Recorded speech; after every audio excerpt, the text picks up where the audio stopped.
আসসালামু আলাইকুম সম্মানিত ভিউয়ার্স, কেমন আছেন সবাই? আজকে একটা ফ্রিজ রিপেয়ারের ভিডিও নিয়ে আসলাম আপনাদের জন্য। এই ফ্রিজটা সব ঠিকঠাক, গ্যাস আছে, সব কিছু ঠিক আছে, বাট ঠান্ডা হচ্ছে না। প্রচুর পরিমাণ তেল জমে গেছে, যার কারণে ফ্রিজটা ঠিকই ভালো মতো ঠান্ডা দিচ্ছে না।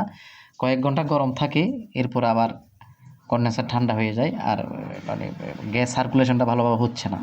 তো এইটা নিয়ে আজকে 3 দিন প্যারায় ভুগতেছি। আপনার চলতেছে, কিছু বন্ধ করে কিছুক্ষণ চালাচ্ছি, ঠান্ডা হচ্ছে, এরপর আবার হচ্ছে না।